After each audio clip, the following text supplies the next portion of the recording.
ಅಧಿವೇಶನ ಆರಂಭ ಆಗುತ್ತೆ. ಈ ಅಧಿವೇಶನಕ್ಕೆ ಸಾಕಷ್ಟು ಸಿದ್ಧತೆಗಳನ್ನ ಒಂದು ಕಡೆಯಲ್ಲಿ ಮಾಡಿಕೊಳ್ಳಲಾಗಿದೆ. ಮತ್ತೊಂದು ಕಡೆಯಲ್ಲಿ ವಿಪಕ್ಷಗಳು ಕೂಡ ಈಗ ಅವಿಶ್ವಾಸ ನಿರ್ಣಯವನ್ನ ಮಂಡಿಸಬೇಕು ಅನ್ನುವಂತಹ ನಿಟ್ಟಿನಲ್ಲೂ ಕೂಡ ಒಂದಷ್ಟು ಸಿದ್ಧತೆಗಳನ್ನ ಮಾಡ್ತಾ ಇದ್ದಾರೆ. ಅದರ ಬಗ್ಗೆ ಈಗ ಒಂದಷ್ಟು ಎಚ್ಚರಿಕೆಯನ್ನ ವಹಿಸ್ತಾ ಇದ್ದಾರೆ ಸಿಎಂ. ಈಗ ಸಭೆಯನ್ನ ಕರೆದಿದ್ದಾರೆ. ಬ್ರೇಕ್ಫಾಸ್ಟ್ ಆಯ್ತು, ಲಂಚ್ ಆಯ್ತು. ಇದರ ನಂತರದಲ್ಲಿ ಈಗ ಮತ್ತೊಂದು ಸಭೆ. ಆ ಸಭೆ ಇವತ್ತು 4 ಗಂಟೆಗೆ ಸಚಿವರ ಜೊತೆಯಲ್ಲಿ ಸಿಎಂ ಮೀಟಿಂಗ್ ನಡೆಸುತ್ತಾರೆ. ಡಿಸೆಂಬರ್ 8ರಿಂದ ಬೆಳಗಾವಿ ಚಳಿಗಾಲದ ಅಧಿವೇಶನ ಆರಂಭ ಆಗ್ತಾ ಇದೆ. ಆ ಹಿನ್ನೆಲೆಯಲ್ಲಿ ಒಂದು ಸಭೆಯನ್ನ ಕರೆದಿದ್ದಾರೆ.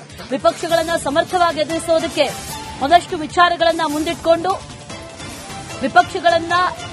ವಿಪಕ್ಷಗಳು ಯಾವುದಾದ್ರೂ ವಿಚಾರಗಳನ್ನು ಎತ್ತಿದಂತಹ ಸಂದರ್ಭದಲ್ಲಿ ಅವರನ್ನ ಕಟ್ಟಿ ಹಾಕೋದು ಹೇಗೆ ಅನ್ನುವಂತ ನಿಟ್ಟಿನಲ್ಲೂ ಕೂಡ ಕಾರ್ಯತಂತ್ರಗಳನ್ನ ಹೆಣೆಯುವಂತಹ ನಿಟ್ಟಿನಲ್ಲಿ ಒಂದಷ್ಟು ಸಭೆಗಳನ್ನ ಮಾಡಿ ಅಲ್ಲಿ ನಿರ್ಧಾರಗಳನ್ನ ಮಾಡಲಾಗುತ್ತೆ.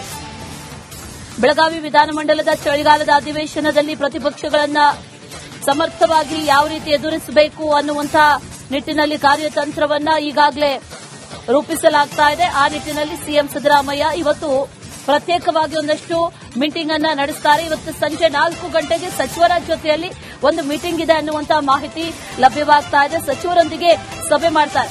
ಈ ಸಭೆಯಲ್ಲಿ ಏನ್ ಹಾಗಾದ್ರೆ ಚರ್ಚೆ ಮಾಡ್ತಾರೆ ಪ್ರಮುಖವಾಗಿ ಅನ್ನೋದನ್ನ ಗಮನಿಸೋದಾದ್ರೆ, ಈಗಾಗಲೇ ಅಧಿಕಾರ ಹಂಚಿಕೆಯ ಕಿತ್ತಾಟ ಒಂದು ಕಡೆ ಅದರ ಚರ್ಚೆ ಆಗ್ತಾ ಇದೆ. ಆ ವಿಚಾರವನ್ನ ಪ್ರಸ್ತಾಪಿಸಿ ವಿಪಕ್ಷಗಳು ಅವಿಶ್ವಾಸ ಮಂಡನೆ ಮಾಡೋದಕ್ಕೆ ಸಿದ್ಧತೆಯನ್ನ ನಡೆಸ್ತಾ ಇದೆ. ಆ ಹಿನ್ನೆಲೆಯಲ್ಲಿ ಅಧಿವೇಶನದಲ್ಲಿ ಯಾವೆಲ್ಲ ವಿಚಾರಗಳನ್ನು ಎತ್ತಬಹುದು, ಆ ವಿಚಾರಗಳಿಗೆ ಸರ್ಕಾರದಿಂದ ಯಾವ ರೀತಿ ತಿರುಗೇಟನ್ನ ಕೊಡಬೇಕು, ಈ ಎಲ್ಲಾ ವಿಚಾರಗಳ ಬಗ್ಗೆ ಸಚಿವರ ಸಭೆಯಲ್ಲಿ ಒಂದಷ್ಟು ಚರ್ಚೆಗಳನ್ನ ನಡೆಸುವಂತ ಸಾಧ್ಯತೆ ಇದೆ ಅನ್ನುವಂತ ವಿಚಾರ ಈಗ ಸದ್ಯಕ್ಕೆ ಲಭ್ಯ ಆಗ್ತಾ ಇದೆ. ಅದರ ಜೊತೆಯಲ್ಲಿ ಪ್ರತಿಪಕ್ಷಗಳು ಇಲಾಖಾವಾರು ಒಂದಷ್ಟು ಪ್ರಶ್ನೆಗಳನ್ನ ಕೂಡ ಕೇಳುತ್ತೆ. ಆ ಪ್ರಶ್ನೆಗಳಿಗೆ ಸಚಿವರು ಉತ್ತರಗಳನ್ನ ಕೊಡಬೇಕು. ಸಚಿವರು ಯಾವ ರೀತಿ ಸಿದ್ಧತೆಯನ್ನು ಮಾಡಿಕೊಂಡಿದ್ದಾರೆ, ಯಾವ ರೀತಿ ಸಿದ್ಧತೆಗಳನ್ನ ಮಾಡಿಕೊಳ್ಬೇಕು, ಈ ವಿಚಾರದ ಬಗ್ಗೆ ಕೂಡ ಚರ್ಚೆಯನ್ನ ಮಾಡ್ತಾರೆ ಅನ್ನುವಂತ ಮಾಹಿತಿ ಸದ್ಯಕ್ಕೆ ಲಭ್ಯ ಆಗ್ತಾ ಇದೆ. ಇದೇ ವಿಚಾರಕ್ಕೆ ಸಂಬಂಧಪಟ್ಟಂತೆ ಡೀಟೇಲ್ಸ್ ಅನ್ನ ಕೊಡ್ತಾರೆ ನಮ್ಮ ಪ್ರತಿನಿಧಿ ಬಸವರಾಜು. ನೇರ ಸಂಪರ್ಕದಲ್ಲಿ ಜಾಯಿನ್ ಆಗ್ತಾ ಇದ್ದಾರೆ. ಬಸವರಾಜು, ಗಮನಿಸ್ತಾ ಇದ್ದೀವಿ ಇವತ್ತು ಸಭೆಯನ್ನ ನಡೆಸ್ತಾರೆ ಸಿಎಂ. 4 ಗಂಟೆಗಿರುವಂತಹ ಸಭೆ. ಯಾವೆಲ್ಲ ವಿಚಾರದ ಬಗ್ಗೆ ಈ ಸಭೆಯಲ್ಲಿ ಚರ್ಚೆ ಆಗತ್ತೆ? ಅದರ ಜೊತೆಯಲ್ಲಿ ಈಗ ವಿಪಕ್ಷಗಳು ಅವಿಶ್ವಾಸ ನಿರ್ಣಯವನ್ನ ಮಂಡಿಸುವಂತಹ ನಿಟ್ಟಿನಲ್ಲೂ ಕೂಡ ಸಿದ್ಧತೆಯನ್ನ ಮಾಡಿಕೊಳ್ತಾ ಇದೆ. ಅದಕ್ಕೆ ಕೌಂಟರ್ ಕೊಡುವಂತಹ ನಿಟ್ಟಿನಲ್ಲಿ ಯಾವ ರೀತಿಯ ಕಾರ್ಯತಂತ್ರಗಳನ್ನ ರೂಪಿಸಲಾಗುತ್ತೆ ಅಂತ? ಖಂಡಿತ ಅಶ್ವಿನಿ, ಬಹಳ ಪ್ರಮುಖವಾಗಿ ರಾಜ್ಯ ಸರ್ಕಾರದಲ್ಲಿ ಕುರ್ಚಿ ಕಿತ್ತಾಟದಿಂದ ರಾಜ್ಯ ಸರ್ಕಾರದಲ್ಲಿ ಒಂದು ಸಮನ್ವಯದ ಕೊರತೆ ಉಂಟಾಗ್ತಾ ಇರ್ತಕ್ಕಂಥದ್ದು. ಅದರಲ್ಲೂ ಸಚಿವರು ಶಾಸಕರ ನಡುವೆ ಒಂದಷ್ಟು ಭಿನ್ನಾಭಿಪ್ರಾಯಗಳು ಉಂಟಾಗಿದ್ದಾವೆ. ಬಣ ರಾಜಕೀಯ ಯಾವಾಗ ಮೇಲಾಟ ಸ್ಟಾರ್ಟ್ ಆಯಿತೋ 2 ಬಣಗಳಾಗಿ ಈಗಾಗಲೇ ರಾಜ್ಯ ಸರ್ಕಾರದಲ್ಲಿ ಶಾಸಕರು ಹರಿದು ಹಂಚಿ ಹೋಗ್ತಾ ಇದ್ರು. ಒಂದು ಸಿಎಂ ಬಣ, ಇನ್ನೊಂದು ಡಿಸಿಎಂ ಬಣ ಅನ್ನುವಂಥದ್ದು. ಆ ನಿಟ್ಟಿನಲ್ಲಿ ಒಂದು ಸರ್ಕಾರದಲ್ಲಿ ಸಮನ್ವಯ ಬರಬೇಕನ್ನುವಂತ ನಿಟ್ಟಿನಲ್ಲಿ ಸರ್ಕಾರದ ಒಂದಷ್ಟು ಕಾರ್ಯತಂತ್ರಗಳನ್ನು ರೂಪಿಸುವಂತ ಕೆಲಸಗಳನ್ನ ಮಾಡಬೇಕಾಗ್ತಾ ಇದೆ. ಯಾಕಂದ್ರೆ ಈಗಾಗಲೇ ಹೈಕಮಾಂಡ್ ಸೂಚನೆಯನ್ನು ಕೂಡ ಕೊಟ್ಟಿದೆ. ಸೆಷನ್ ಇದೆ, ಸೆಷನ್ ನಲ್ಲಿ ಸರ್ಕಾರ ಒಗ್ಗಟ್ಟಿನ ಪ್ರದರ್ಶನ ಮಾಡಬೇಕು, ವಿಪಕ್ಷಗಳು ಹಾಕ್ತಕ್ಕಂಥ ರಣತಂತ್ರಗಳಿಗೆ ನೀವು ಪ್ರತಿತಂತ್ರಗಳನ್ನು ಹೂಡಬೇಕು ಅನ್ನುವಂತ ಒಂದಷ್ಟು ಸೂಚನೆಗಳನ್ನು ಹೈಕಮಾಂಡ್ ಕೊಟ್ಟಿದೆ. ಈ ಹಿನ್ನೆಲೆಯಲ್ಲಿ ಇವತ್ತು ಸಂಜೆ 4 ಗಂಟೆಗೆ ಸಿಎಂ ಸಿದ್ದರಾಮಯ್ಯ ಅವರು ಸಭೆಯನ್ನ ಕರೆದಿರ್ತಕ್ಕಂಥದ್ದು. ಬಹಳ ಪ್ರಮುಖವಾಗಿ ಈಗಾಗಲೇ ಇಲಾಖಾವಾರು ಒಂದಷ್ಟು ಪ್ರಶ್ನೆಗಳನ್ನ ಕೇಳಿ ಶಾಸಕರು ಪ್ರಶ್ನೆಗಳನ್ನು ಹಾಕ್ತಾರೆ. ವಿಪಕ್ಷಗಳು ಕೂಡ ಇಂಥ ಪ್ರಶ್ನೆಗಳನ್ನ ಇಟ್ಕೊಂಡು ಸರ್ಕಾರವನ್ನು ಕಟ್ಟಿ ಹಾಕೋಕೆ ಕೂಡ ಮುಂದೆ ಆಗುತ್ತೆ. ಜೊತೆಗೆ ಈಗಾಗಲೇ ಕುರ್ಚಿ ಕಿತ್ತಾಟ ಏನ್ ನಡೀತಾ ಇದೆ, ಇದರ ವಿಚಾರವಾಗಿ ಅವಿಶ್ವಾಸ ನಿರ್ಣಯವನ್ನು ಕೂಡ ಮಂಡಿಸುವಂತ ಸಾಧ್ಯತೆಗಳಿದಾವೆ. ಜೊತೆಗೆ ಸರ್ಕಾರದ ಮೇಲೆ ಒಂದಷ್ಟು ವಾಗ್ದಾಳಿಗಳನ್ನ, ಅಂದ್ರೆ ಕೆಲಸಗಳಾಗ್ತಾ ಇಲ್ಲ, ನಿಮ್ಮ ಕುರ್ಚಿ ಕಿತ್ತಾಟದಿಂದ ನೀವು ಅಧಿಕಾರ ಬಿಟ್ಟು ತೊಲಗಿ ಅನ್ನುವಂತ ಒಂದಷ್ಟು ಆರೋಪಗಳನ್ನ ಮಾಡಬಹುದು.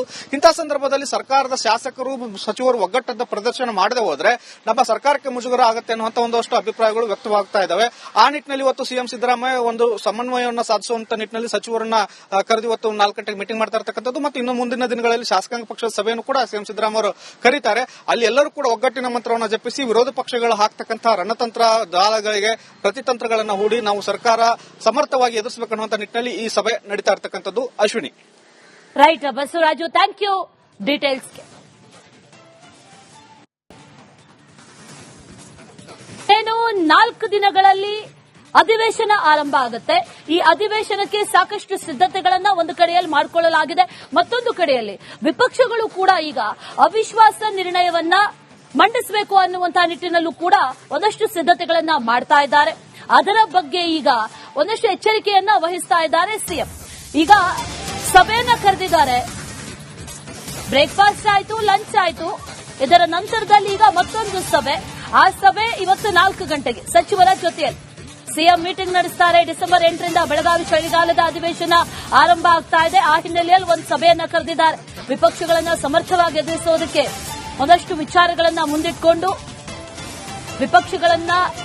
ವಿಪಕ್ಷಗಳು ಯಾವುದಾದ್ರೂ ವಿಚಾರಗಳನ್ನು ಎತ್ತಿದಂತಹ ಸಂದರ್ಭದಲ್ಲಿ ಅವರನ್ನ ಕಟ್ಟಿ ಹಾಕುವುದು ಹೇಗೆ ಅನ್ನುವಂತ ನಿಟ್ಟಿನಲ್ಲೂ ಕೂಡ ಕಾರ್ಯತಂತ್ರಗಳನ್ನ ಹೆಣೆಯುವಂತಹ ನಿಟ್ಟಿನಲ್ಲಿ ಒಂದಷ್ಟು ಸಭೆಗಳನ್ನ ಮಾಡಿ ಅಲ್ಲಿ ನಿರ್ಧಾರಗಳನ್ನ ಮಾಡಲಾಗುತ್ತೆ.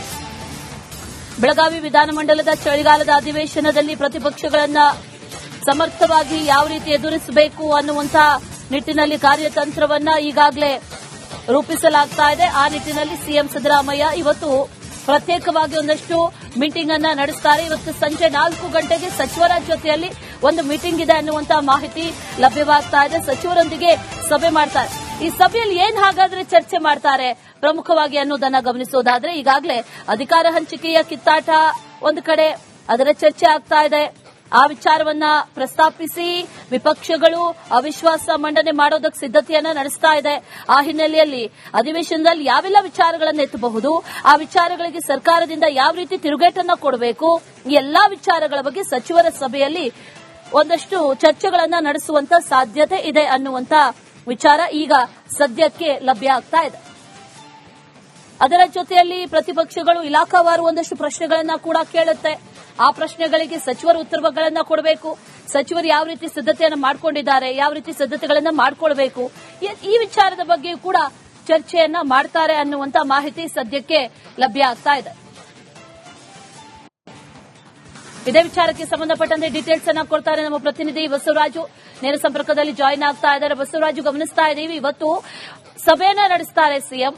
4 ಗಂಟೆಗಿರುವಂತಹ ಸಭೆ, ಯಾವೆಲ್ಲ ವಿಚಾರದ ಬಗ್ಗೆ ಈ ಸಭೆಯಲ್ಲಿ ಚರ್ಚೆ ಆಗತ್ತೆ, ಅದರ ಜೊತೆಯಲ್ಲಿ ಈಗ ವಿಪಕ್ಷಗಳು ಅವಿಶ್ವಾಸ ನಿರ್ಣಯವನ್ನ ಮಂಡಿಸುವಂತಹ ನಿಟ್ಟಿನಲ್ಲೂ ಕೂಡ ಸಿದ್ದತೆಯನ್ನ ಮಾಡಿಕೊಳ್ತಾ ಇದೆ. ಅದಕ್ಕೆ ಕೌಂಟರ್ ಕೊಡುವಂತಹ ನಿಟ್ಟಿನಲ್ಲಿ ಯಾವ ರೀತಿಯ ಕಾರ್ಯತಂತ್ರಗಳನ್ನ ರೂಪಿಸಲಾಗುತ್ತೆ ಅಂತ. ಖಂಡಿತ ಅಶ್ವಿನಿ, ಬಹಳ ಪ್ರಮುಖವಾಗಿ ರಾಜ್ಯ ಸರ್ಕಾರದಲ್ಲಿ ಕುರ್ಚಿ ಕಿತ್ತಾಟದಿಂದ ರಾಜ್ಯ ಸರ್ಕಾರದಲ್ಲಿ ಒಂದು ಸಮನ್ವಯದ ಕೊರತೆ ಉಂಟಾಗ್ತಾ ಇರ್ತಕ್ಕಂಥದ್ದು. ಅದರಲ್ಲೂ ಸಚಿವರು ಶಾಸಕರ ನಡುವೆ ಒಂದಷ್ಟು ಭಿನ್ನಾಭಿಪ್ರಾಯಗಳು ಉಂಟಾಗಿದ್ದಾವೆ. ಬಣ ರಾಜಕೀಯ ಯಾವಾಗ ಮೇಲಾಟ ಸ್ಟಾರ್ಟ್ ಆಯಿತೋ, 2 ಬಣಗಳಾಗಿ ಈಗಾಗಲೇ ರಾಜ್ಯ ಸರ್ಕಾರದಲ್ಲಿ ಶಾಸಕರು ಹರಿದು ಹಂಚಿ ಹೋಗ್ತಾ ಇದ್ರು. ಒಂದು ಸಿಎಂ ಬಣ, ಇನ್ನೊಂದು ಡಿಸಿಎಂ ಬಣ ಅನ್ನುವಂಥದ್ದು. ಆ ನಿಟ್ಟಿನಲ್ಲಿ ಒಂದು ಸರ್ಕಾರದಲ್ಲಿ ಸಮನ್ವಯ ಬರಬೇಕನ್ನುವಂತ ನಿಟ್ಟಿನಲ್ಲಿ ಸರ್ಕಾರದ ಒಂದಷ್ಟು ಕಾರ್ಯತಂತ್ರಗಳನ್ನು ರೂಪಿಸುವಂತ ಕೆಲಸಗಳನ್ನ ಮಾಡಬೇಕಾಗ್ತಾ ಇದೆ. ಯಾಕಂದ್ರೆ ಈಗಾಗಲೇ ಹೈಕಮಾಂಡ್ ಸೂಚನೆಯನ್ನು ಕೂಡ ಕೊಟ್ಟಿದೆ. ಸೆಷನ್ ಇದೆ, ಸೆಷನ್ ನಲ್ಲಿ ಸರ್ಕಾರ ಒಗ್ಗಟ್ಟಿನ ಪ್ರದರ್ಶನ ಮಾಡಬೇಕು, ವಿಪಕ್ಷಗಳು ಹಾಕ್ತಕ್ಕಂಥ ರಣತಂತ್ರಗಳಿಗೆ ನೀವು ಪ್ರತಿತಂತ್ರಗಳನ್ನು ಹೂಡಬೇಕು ಅನ್ನುವಂತ ಒಂದಷ್ಟು ಸೂಚನೆಗಳನ್ನು ಹೈಕಮಾಂಡ್ ಕೊಟ್ಟಿದೆ. ಈ ಹಿನ್ನೆಲೆಯಲ್ಲಿ ಇವತ್ತು ಸಂಜೆ 4 ಗಂಟೆಗೆ ಸಿಎಂ ಸಿದ್ದರಾಮಯ್ಯ ಅವರು ಸಭೆಯನ್ನ ಕರೆದಿರ್ತಕ್ಕಂಥದ್ದು. ಬಹಳ ಪ್ರಮುಖವಾಗಿ ಈಗಾಗಲೇ ಇಲಾಖಾವಾರು ಒಂದಷ್ಟು ಪ್ರಶ್ನೆಗಳನ್ನ ಕೇಳಿ ಶಾಸಕರು ಪ್ರಶ್ನೆಗಳನ್ನ ಹಾಕ್ತಾರೆ. ವಿಪಕ್ಷಗಳು ಕೂಡ ಇಂಥ ಪ್ರಶ್ನೆಗಳನ್ನ ಇಟ್ಕೊಂಡು ಸರ್ಕಾರವನ್ನು ಕಟ್ಟಿ ಹಾಕೋಕೆ ಕೂಡ ಮುಂದೆ ಆಗುತ್ತೆ. ಜೊತೆಗೆ ಈಗಾಗಲೇ ಕುರ್ಚಿ ಕಿತ್ತಾಟ ಏನ್ ನಡೀತಾ ಇದೆ, ಇದರ ವಿಚಾರವಾಗಿ ಅವಿಶ್ವಾಸ ನಿರ್ಣಯವನ್ನು ಕೂಡ ಮಂಡಿಸುವಂತ ಸಾಧ್ಯತೆಗಳಿದಾವೆ. ಜೊತೆಗೆ ಸರ್ಕಾರದ ಮೇಲೆ ಒಂದಷ್ಟು ವಾಗ್ದಾಳಿಗಳನ್ನ, ಅಂದ್ರೆ ಕೆಲಸಗಳಾಗ್ತಾ ಇಲ್ಲ, ನಿಮ್ಮ ಕುರ್ಚಿ ಕಿತ್ತಾಟದಿಂದ ನೀವು ಅಧಿಕಾರ ಬಿಟ್ಟು ತೊಲಗಿ ಅನ್ನುವಂತ ಒಂದಷ್ಟು ಆರೋಪಗಳನ್ನ ಮಾಡಬಹುದು. ಇಂತಹ ಸಂದರ್ಭದಲ್ಲಿ ಸರ್ಕಾರದ ಶಾಸಕರು ಸಚಿವರು ಒಗ್ಗಟ್ಟದ ಪ್ರದರ್ಶನ ಮಾಡದೆ ಹೋದ್ರೆ ನಮ್ಮ ಸರ್ಕಾರಕ್ಕೆ ಮುಜುಗರ ಆಗುತ್ತೆ ಅನ್ನುವಂತ ಒಂದಷ್ಟು ಅಭಿಪ್ರಾಯಗಳು ವ್ಯಕ್ತವಾಗ್ತಾ ಇದಾವೆ.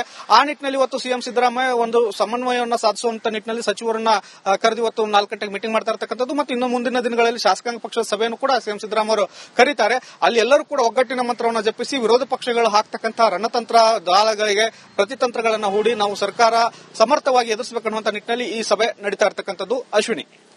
Right Basavaraju, thank you.